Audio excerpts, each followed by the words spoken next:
Do you have a greenhouse?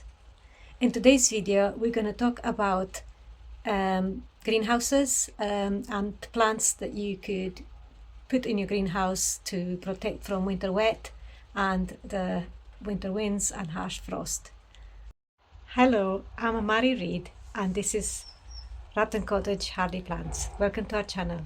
If you enjoy our videos, please do subscribe and click the bell item so you get notification when we upload a new video. Here behind me I have plants that particularly look good at the moment are the salvia, the shrub salvias. They are unfortunately not very hardy in the Highlands of Scotland.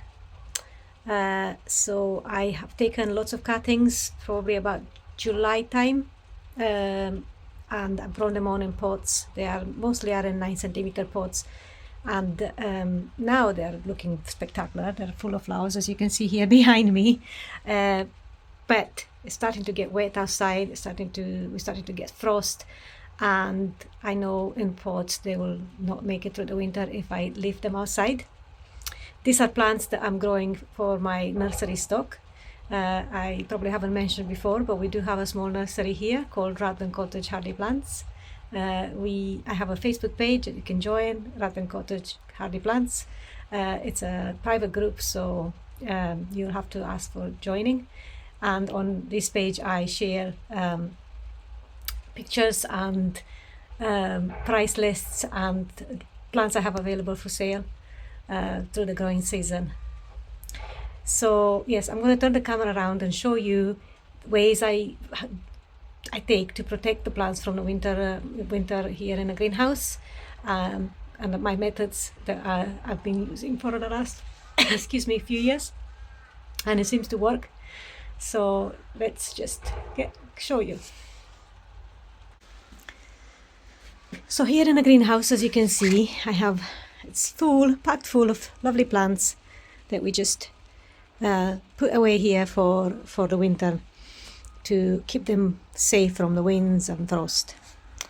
Right here in front of me I have this pear leaf plant. Is a cherry. It doesn't necessarily need protection from the frost, but because the flowers so early, sometimes the flowers get frosted, so it's in order to protect the fruit from the flowers from getting frosted and then losing the fruit, we have put it here in a greenhouse to protect it from the harsh frost. And then beside it I have penstemon.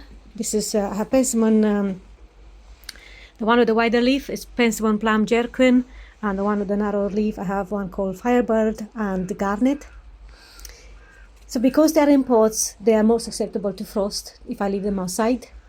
The ones that I have in the ground are alright, they will be okay in the ground. But make sure if you do plant them in the ground, put them somewhere where it's a bit more shelter from the wind, so against the wall of a house, or also more shelter from frost. So if it's against the wall of the house protects the plant a bit. Do not cut them back at all in the autumn time. As you can see, mine are still full of leaf, and I don't touch them until late April. In late April you can go and cut them right down to almost base where you can see new shoots. You can cut them as low as, let me put it down somewhere so I can show you. You can basically cut all that stem away and just leave the basal bits, and then it will push up new growth, and it will grow on. If you grow it in a pot, please make sure you repot it in a bigger pot in the springtime and start feeding it after 6 weeks after repotting in fresh compost with a liquid feed through the summer months all the way until September. Some of the ones I have in the garden are still flowering now. I'll put up a video to show you the ones that are in the garden now and how beautiful they still look. And we are 1st of November now. Next here is looking a little bit better. This is probably due to being maybe a bit of frost damage and also a bit of wind. This is the lemon verbena. Oh, I wish it has smell vision, because the scent is absolutely beautiful. It's great in tea. That's why I grow it to make a lovely refreshing summer tea. Another plant I have put in the greenhouse to protect is this fuchsia. It's I cannot remember the variety, but again I will show you a picture of the flower. It's not very hardy. So I've taken cuttings. I have a big mother plant, but I also have some cuttings that I'm hoping to keep alive through the winter and then have them available to sell next spring. Another plant I have in here, it's an agapanthus. Again, it's got a weed beside it. If I leave them outside in the pots, they won't survive. But the ones that I have in the garden, I just leave them in the garden and they come back year after year. So once they're established in the garden, you're fine not have to lift them and protect them from the winter frost. It's just because they are in pots. Pots are more susceptible to frost than plants in the ground. Another plant we have put in the greenhouse to protect from winter, not necessarily because it's tender, but it's because the flowers are really early in the spring and the flowers can be damaged by frost, is this fruit tree. This is an apricot, and you can see the flower buds are already formed on it. So apricot flower really early, and we have put them here in the greenhouse to protect them from that early spring frost that we quite often get here in the Highlands of Scotland. And then next to it we have a nectarine. This nectarine, there's a variety name. This is, again, it flowers early. The flowers are absolutely beautiful, but I don't have a picture of them, I'm afraid. And also has some lovely autumn color, as you can see. Again, they flower early, so we have put them in a greenhouse. So when they flower early in the spring, the flowers don't get damaged by frost. On this nectarine tree, we had about 25 nectarines on it this year. What we did last winter and spring, we kept it in a greenhouse until mid-May, and then we put it outside, and the fruits grew and developed, and we harvested them in July time, and they were delicious. So if you have a greenhouse, you can keep them small. So I'm not quite sure. Our greenhouse height is probably about 2 meters, maybe 2.5 meters. So that we intend to keep the trees not bigger than that. So you buy them, make sure you buy them on a rootstock that is short. It's a dwarf. And this the variety of the apricot if you're interested. And so you buy them on a dwarf rootstock, and that keeps them small, but then you can also prune them to keep them to the size that you can fit in the greenhouse. We do have a quite a big greenhouse here. This greenhouse is 20 feet by maybe 10, is it 10 feet? 20 feet long by, I'll measure it and let you know because I cannot remember just now. I'll put it on the notes here on the text.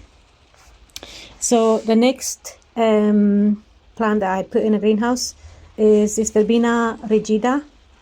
I do have lots of them planted in the garden, but I kept one in the pot in case the ones in the garden do not survive. So this is one I grew from seed for the first time this year. And if the ones in the garden have not survived, I tend to take cuttings because it's a great plant for flowering all summer long. It usually starts flowering, I think it starts flowering, because I grew it from seed, it didn't start flowering as early as I would have hoped. But pardon me, if it is in the garden, it usually flowers from end of June and it keeps flowering until, as you can see now. So Verbena rigida, and in the spring I will tend to take lots of cuttings, as I already said. I've got more penstemons here. I also have an Asteremeria that I grew, and it's in a pot. So again, because they are in pots, they're more tender, so I put it in a greenhouse. Spheralcea, I think this one is called. New Zealand coral or something. Anyway, I will put the name on the description because I cannot pronounce it very well. Again, it's on the tender side, so it goes in a greenhouse. I have 3 of them, and they're all in pots for the reason that I can just move them to the greenhouse for the winter time. I also have some osteospermum. Again, these are not hardy. They're a bit damaged, probably we had a frost in one morning, so that's probably enough to damage the flowers. Try and keep them in a greenhouse here to see if we can get them through the winter. Salvia, this is another salvia. This is Salvia patens blue, also in pots. Salvia Phyllis fancy. This is a lovely late flowering salvia. It's got the most beautiful purpley bracts, and then the flower, it's a very pale lilac. So it's a very nice contrast between the flower and the bracts, as you can see. So the flower is this bit here, and the bracts are this. And all this here are flower buds that are yet to open. And so the flower comes out of these beautiful dark purple cases. So it's a very nice plant, and it's very aromatic as well. So that's nice. Another osteospermum with a bright yellow flower, again to protect it from the winter, because they are not hardy up here in the Highlands of Scotland. I also have some rosemary cuttings. Rosemary is hardy outside once established, but because these are young cuttings and it's very wet, they're in pots, and if they get really wet, it can rot. So I put them in here to keep them on the dry side, but also to protect them because they are still quite young. I've got a dahlia here in a pot. This one is dead-headed, so I'll do it just now because I can't resist it. Put it in a bag of rubbish. There's another new flower here. This is just a cutting that I had, so again, because it's in a pot, it's going in a greenhouse. I got some wallflowers. This is a new variety, apricot twist. So I'm not quite sure how hardy it is, so I'm just gonna keep them here in a greenhouse in case they are not as hardy as other wallflowers. And I will hate to lose it because it's such a lovely color for springtime, and I could have a few pot displays to make with my tulips when they flower. So if I have some wallflowers to put with my tulips, would be a bonus. So that's why they're in here.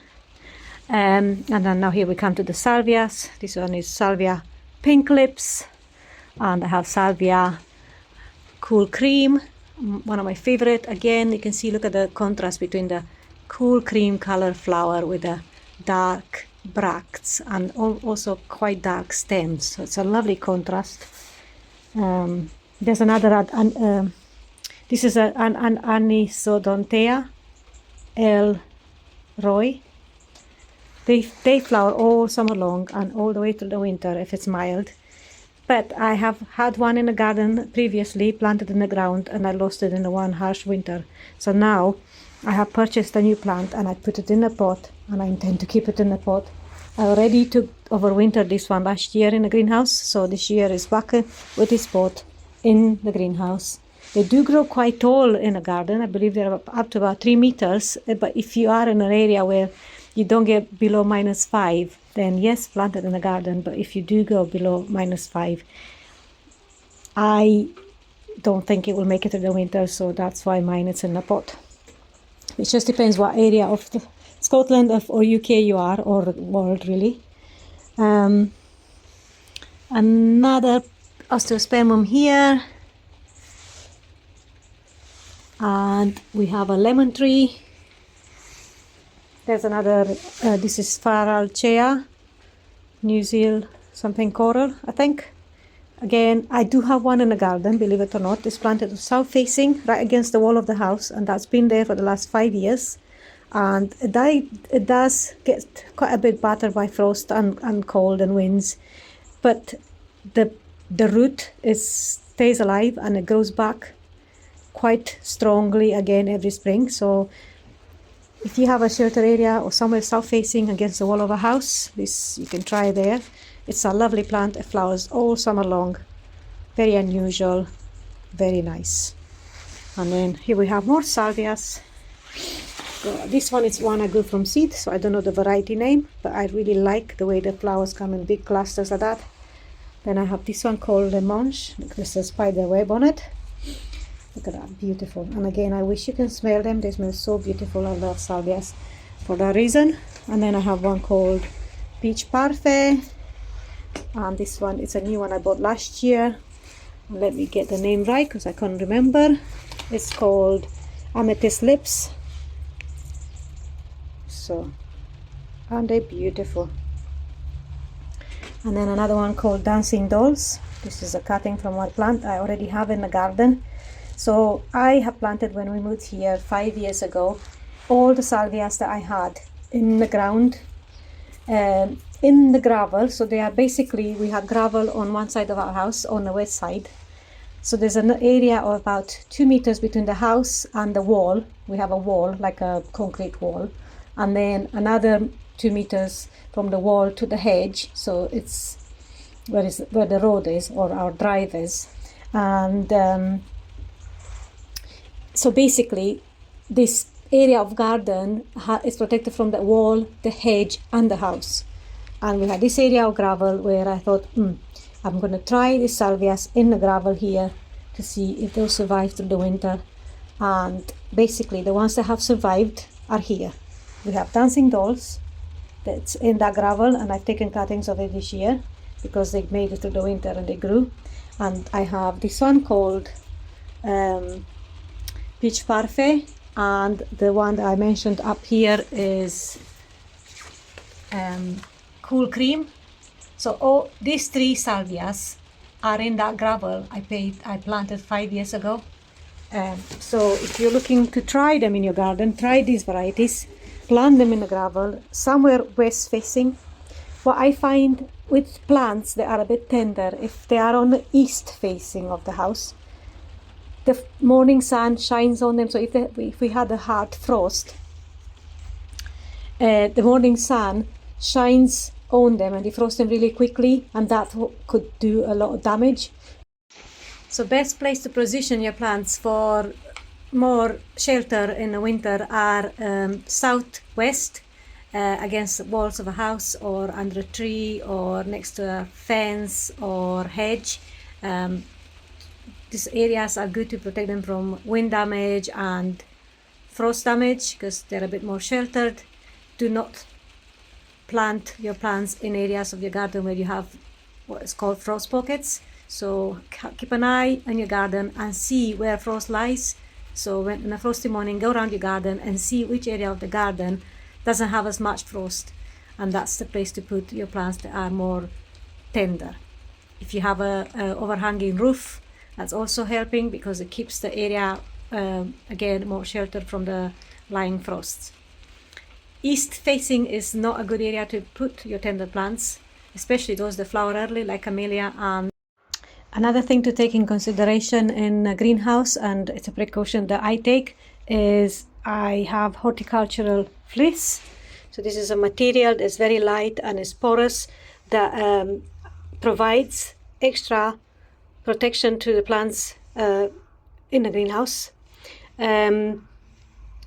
I put it over the plants in the winter time when temperature drops below 0, and it's all here ready for when that happens. So basically we just lift it up, and I'll try and demonstrate here with one hand. Lift it up and put it over all the plants, and that gives them that extra protection. I believe that fleece can increase the temperature underneath it by 5 degrees. So, you know, if we get like -10, the underneath the fleece it might just be only -5. So that 5 degrees will make a huge difference to your plants. Also, another important fact I forgot to mention is if you plant your plants outside in a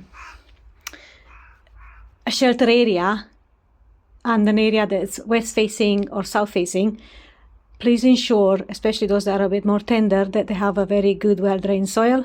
So add some grit to the planting hole. If your soil is waterlogged and is soggy, that will definitely not help your tender plants to survive the winter. So ensuring that I provide extra drainage, it will hopefully help your plant make it through the winter. So yes, this is kind of my best tips that I can offer to ensure that you have a success with your tender plants. If you don't have a greenhouse, my best advice is for sheltering your plants in the winter months from frost is to in pots especially, is to group them all together on the southwest side of your house or shade or anything like that. Put them somewhere where it's protected from early morning sun, because the rapid thawing of the tissue in the plant is more damaging than actual frost. So put them somewhere southwest not on the north, not on the east, and hopefully they will survive the winter for you. I intend to leave this salvia here in a pot by my kitchen wall on the south side of the house, but also has a little bit of shelter on the other side, which I'll show you in a minute. The other side of where that pot is the greenhouse, so basically the wind is like a wee protection on both sides from most of the winds, and hopefully from most of the frost.